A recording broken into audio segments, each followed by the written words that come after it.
కదా, పంపించకుండా ఎలా కలిపేసావు అసలు నువ్వు? అంటే అప్పుడు ఈఓ అన్న తప్పై ఉండాలి, లేదా కన్సర్న్ నెయ్యి డిపార్ట్మెంట్ వాళ్ళదైనా తప్పై ఉండాలి. ఆ మార్కెటింగ్ ఎవరో ఉంటారు కదా, ఆ డిపార్ట్మెంట్ వాళ్ళు తప్పిదమై ఉండాలి. దాన్ని కవర్ చేస్తే అదే పక్కా ఉద్యోగుల తప్పిదం. అది లంచాలు తీసుకుని మరి అనేది అదే కదా. నేను అది జరిగింది వీళ్ళ మధ్యన జరిగింది, ఉద్యోగుల మధ్యన. అది కూడా ఈ ప్రభుత్వం వచ్చాక జరిగింది, ఈ బోర్డు వచ్చాకనే జరిగింది.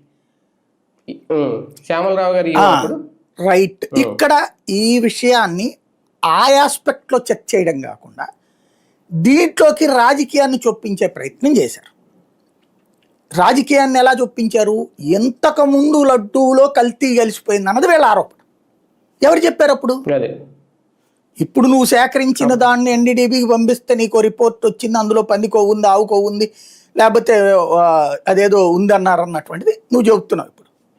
ఇప్పుడు నువ్వు పట్టుకున్న నెయ్యిలో ఇది ఉంటే పాత నెయ్యిలో ఎన్ని ఉన్నాయని ఎవరు చెప్పారు నీకు? యానిమల్ ఫ్యాట్స్ ఇవన్నీ పాత నెయ్యిలో ఉన్నాయని నీకు ఎవరు చెప్పారు అసలు? ఒకవేళ నీకు నిజంగా అట్లాంటిది ఉంటే ఏం చేయాలి? నువ్వు ముందు ఎంక్వైరీ చేసి చెక్ చేసి చెప్పాలి. అదేం చేయకుండా ముందు నోటికి వచ్చినట్టు అనేసాం.